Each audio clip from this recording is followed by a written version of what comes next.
The envelope felt heavier than it should have, resting between my hands as rain streaked down the cafe window and the smell of burnt coffee hung in the air. My pulse was steady, almost unnervingly so, while something inside me quietly broke open. I remember noticing the chipped edge of the table, the low hum of conversations around us, and thinking how ordinary the moment looked for something that would dismantle my life. If you're listening to this and you've ever trusted someone without question, subscribe and tell me where you're listening from. Stories like this unfold in silence more often than we admit. I didn't cry. I didn't react. I just felt a cold certainty settle in my chest, the kind that doesn't ask for permission. That was the instant I understood that love, loyalty, and truth don't always leave together. I had no idea then how carefully everything would have to fall apart, or how much patience it would demand. That was the moment everything started to unravel. I was sitting across from a stranger when I realized my life had already started to split in two. My name is Lauren Mitchell, and I was 34 years old that afternoon, trying to finish a cup of lukewarm coffee in a quiet cafe in downtown Denver, when the air around me suddenly felt heavier than it should have.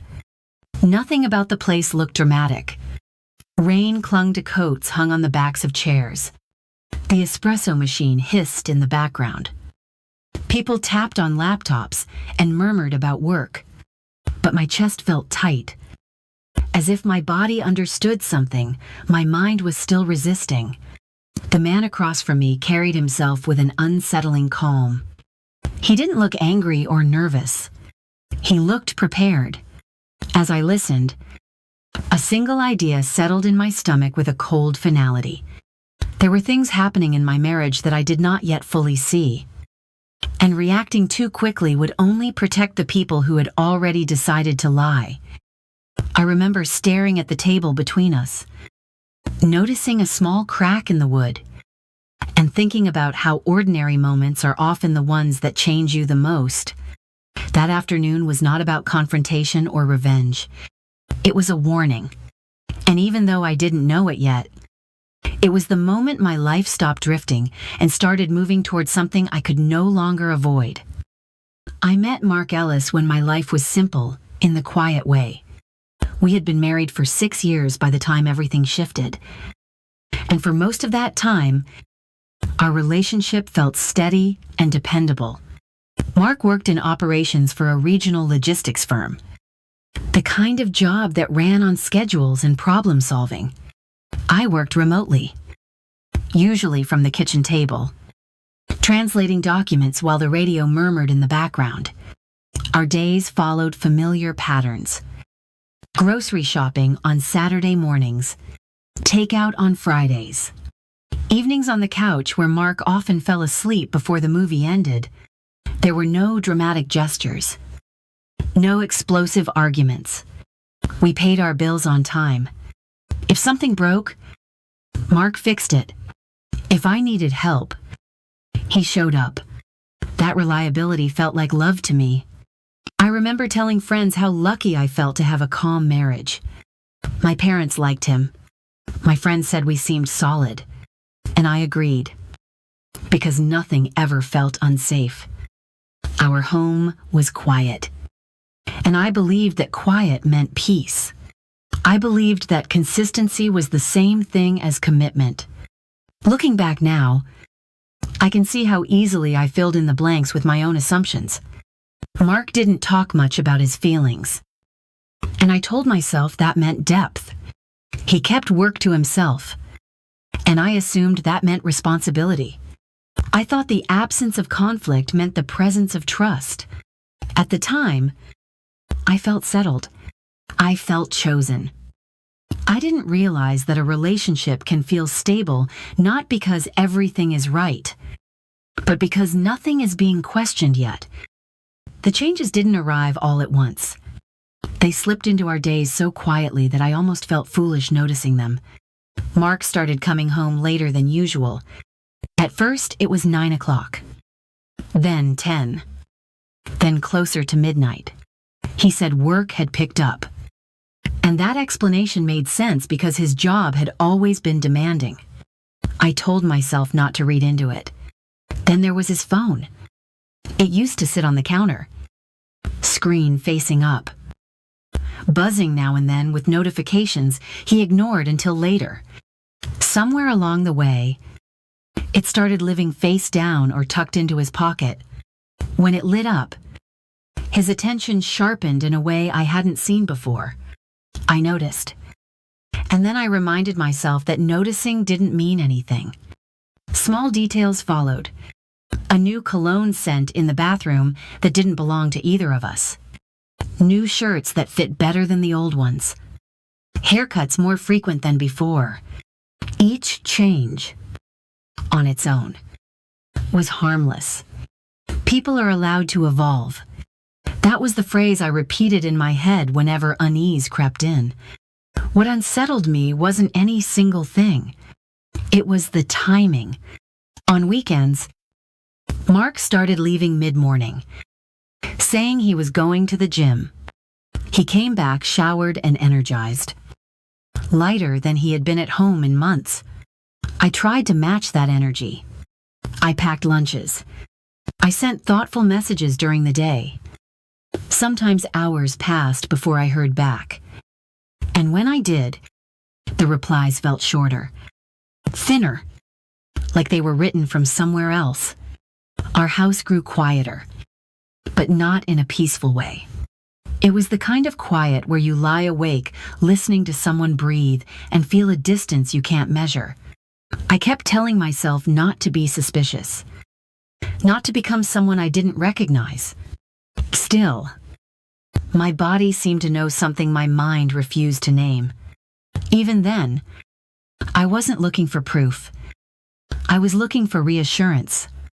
And deep down, I knew the most unsettling part wasn't what I could see, but how hard I was working to explain it all away. The moment denial ended didn't come with shouting or tears.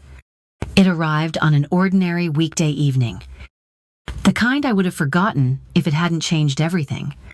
I was out to dinner with a friend near Union Station, half listening to the conversation, when my attention drifted toward the street outside the window. At first, I felt a flicker of relief when I recognized Mark sitting inside a cafe across the way. My mind rushed to explain it. Maybe I was wrong. Maybe work really had kept him late. Then I noticed the woman across from him.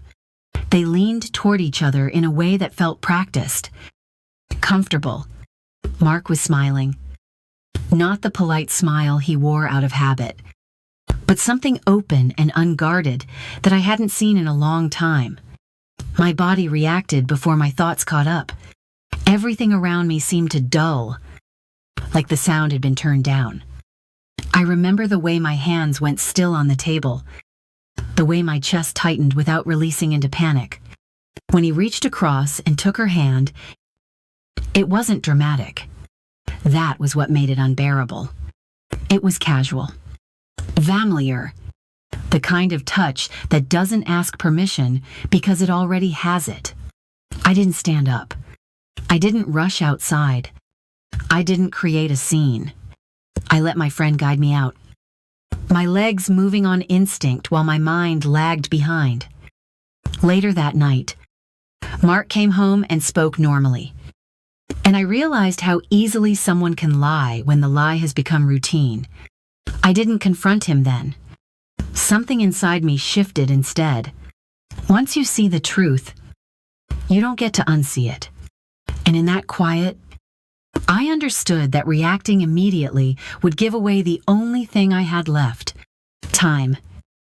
After that night, nothing was unclear anymore. I woke up the next morning carrying certainty in my chest, like a weight I couldn't set down. The urge to confront Mark was immediate and physical. My mind ran through imagined conversations, imagined confessions, imagined apologies. Part of me wanted the relief of saying everything out loud and watching the truth shatter the lie. But another part of me stayed quiet and alert, I kept thinking about how calm he had been when he came home, how easily he had slipped back into our routine. That calm scared me more than anger would have. It told me he was already practiced at this, already ahead of me. Reacting in that moment would only tell him what I knew and give him time to adjust. So I chose not to move. Not because I was weak, but because I was trying to protect what little control I still had. On the outside, I stayed the same. I made coffee in the mornings. I asked neutral questions. I said goodnight. On the inside, everything sharpened. I started paying attention in a way I never had before. I wrote things down quietly. When he left, when he came home, what he said, what didn't quite line up. I didn't search his phone or follow him around. I only watched what was already happening. The truth has a way of revealing itself if you let it. This kind of restraint came with a cost. Pretending required energy. Sleeping next to someone who had already left the marriage felt lonelier than being alone. Some nights I lay awake listening to his breathing, reminding myself why I was waiting. Silence became my strategy. Not the silence of fear, but the silence of preparation. I wasn't avoiding the truth anymore. I was getting ready to face it on my own terms. The confirmation didn't come from Mark. It came from someone I had never met before. One Tuesday afternoon, when I was working from home and the day felt no different from any other, there was a knock at the door that didn't belong to my routine. Standing there was a man who looked as composed as someone delivering news they had already made peace with. We sat in a quiet diner a few blocks away. I remember the vinyl booth sticking to my skin and the low hum of traffic outside. As I listened, the truth I had been carrying alone was finally spoken out loud. And it landed differently than I expected. Hearing it confirmed didn't feel explosive. It felt heavy, final. He explained how his own suspicions had followed the same slow pattern as mine. Late nights, changed behavior, small lies stacked carefully on top of each other. What separated us was that he had already moved past uncertainty. He had proof, not emotional impressions or gut feelings, but records, dates, locations, photographs, patterns that didn't leave room for interpretation. When I saw the evidence, I didn't feel shock. I felt relief first. Sharp and brief. I hadn't imagined any of it. My instincts hadn't betrayed me. That relief was quickly followed by grief. Quieter but deeper. Because proof doesn't just confirm the lie. It confirms the loss of the life you thought you were living. What stayed with me most was his demeanor. There was no anger in him anymore. No desire for drama. Just clarity. He spoke like someone who had already done the worst part alone. In that moment, I realized this situation was no longer contained inside my marriage. It had connections, consequences. Another person who understood exactly what restraint had cost. When we parted, I walked home feeling steadier than I had in weeks, not because the truth hurt less, but because I wasn't carrying it by myself anymore. The silence I had chosen was no longer empty. It was shared. And that changed what was possible next. The next time we met, the conversation shifted in a way I wasn't prepared for. The plan he laid out felt wrong the moment I understood it.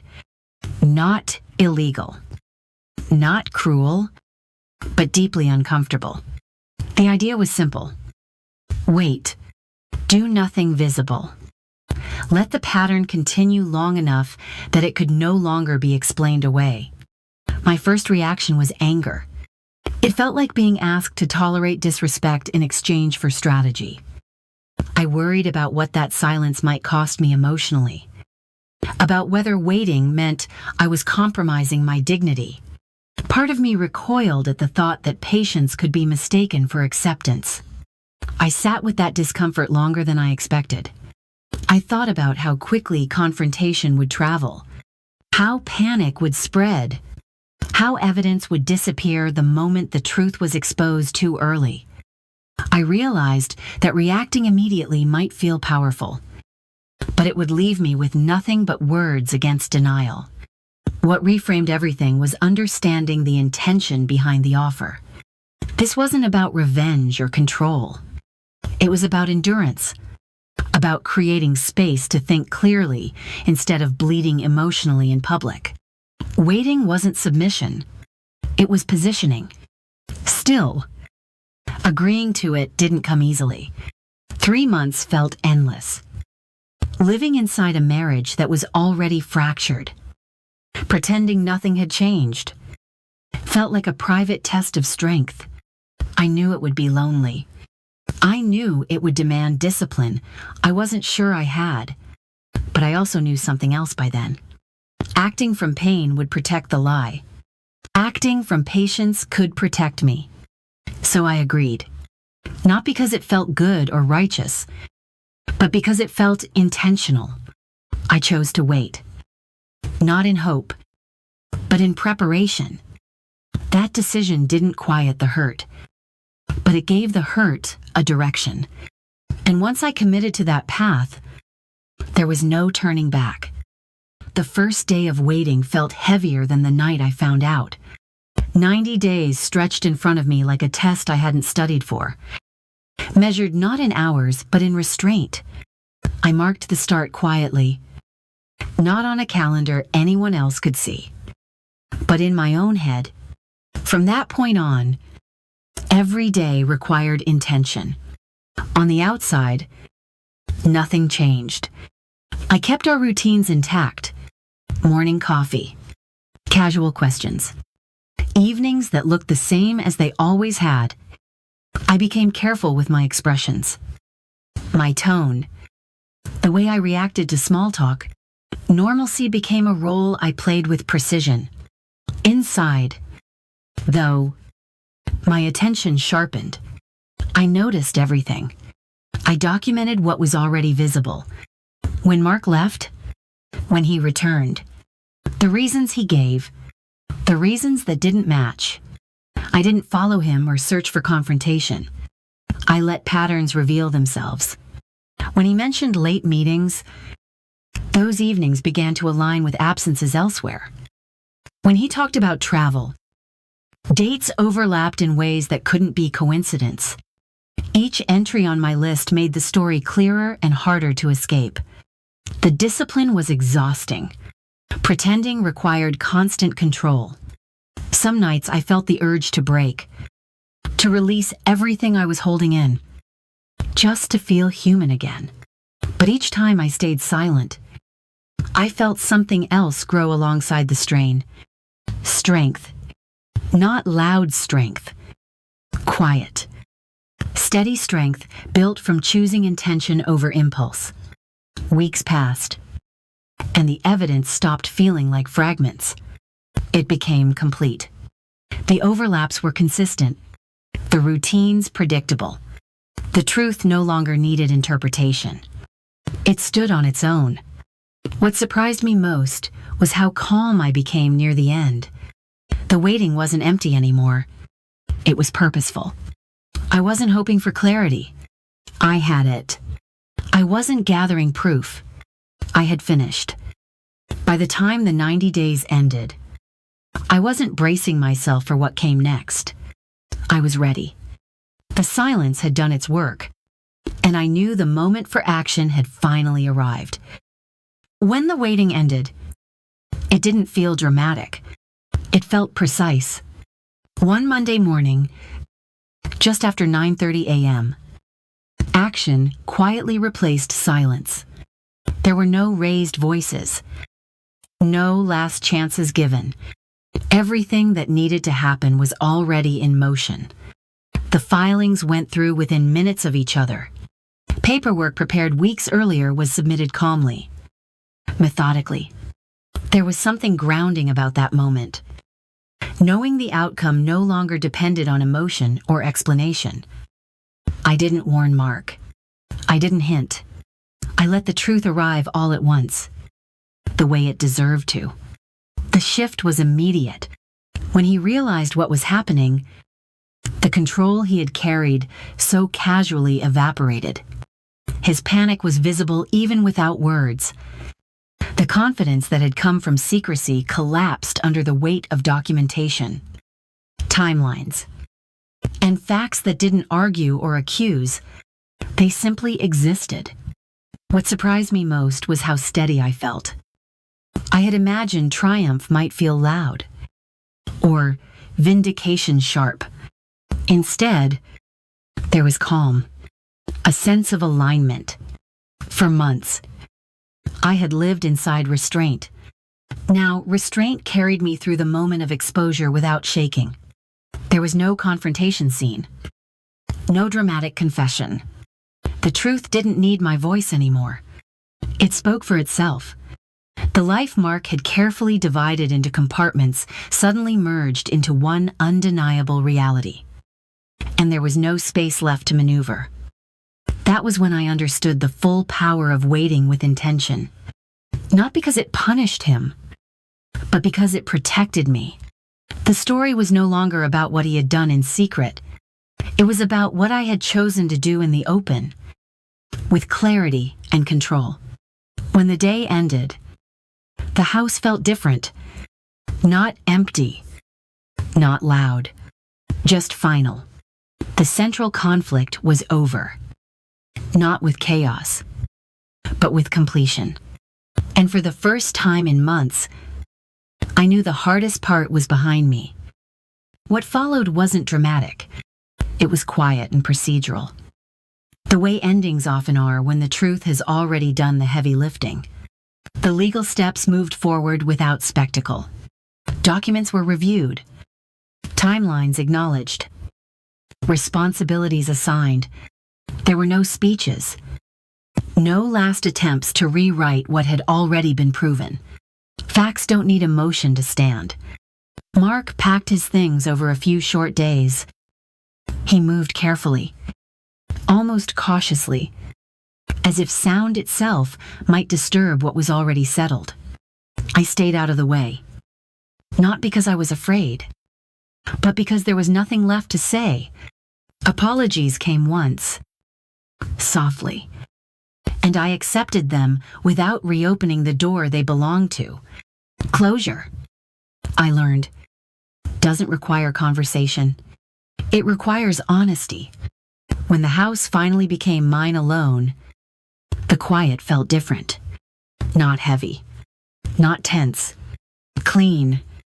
I opened windows that had stayed shut for months. I repainted a wall that had always bothered me, but never enough to change.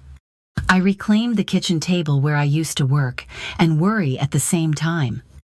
And for the first time in a long while, I worked without that weight in my chest. Sleep came back slowly, then fully. Mornings felt lighter. Evenings stretched instead of closing in.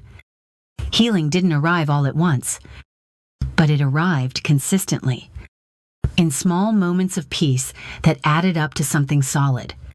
By the time everything was finalized, I wasn't counting what I had lost anymore. I was noticing what had returned. Calm, stability, myself. And that quiet restoration mattered more than any dramatic ending ever could. With some distance from everything that happened, I can see how much I misunderstood before. I thought trust meant never questioning. I thought stability meant safety. I believed that if something felt calm, it must be healthy. What I didn't understand then was how easily silence can be mistaken for security. What this experience taught me wasn't how to catch someone in a lie. It taught me how to listen to myself. Patterns matter more than promises. Preparation matters more than confrontation. And timing matters more than emotion, especially when emotion is raw and unprotected. I used to think patience was passive, something you endured because you had no other choice. Now I see it differently. Patience can be active. It can be deliberate. Silence doesn't always mean fear. Sometimes it means clarity is still forming. Sometimes it means you are choosing the moment that protects you instead of the moment that simply releases pain. Self-respect, I learned, isn't loud. It doesn't announce itself or demand attention. It shows up in the choices you make when no one is watching, when reacting would feel easier than waiting. I share this not as advice, but as perspective. If you are ever standing in uncertainty, unsure whether to speak or stay still, know that waiting doesn't mean accepting what hurts you. It can mean preparing to leave it behind with dignity intact. That understanding didn't come quickly, but it came honestly, and it changed how I move through the world now. If you stayed with me through this story, thank you for holding that space. Sharing it still feels personal, not because it hurts anymore, but because it mattered. What I learned didn't come from the betrayal itself, but from how I chose to move through it, with patience, self-respect, and clarity instead of impulse. If you're listening to this while standing in uncertainty, I hope you hear one thing clearly. You're allowed to pause. You're allowed to protect yourself quietly. Strength doesn't always announce itself. Sometimes it waits, prepares, and chooses the moment that honors you. I'd love to know how this landed for you. Have you ever faced a moment where staying still felt harder than reacting, or where waiting gave you power you didn't expect? If you feel comfortable, share your thoughts in the comments. I read every one. And if this story resonated, consider sharing it with someone who might need the reminder that patience can be powerful, and clarity is worth waiting for.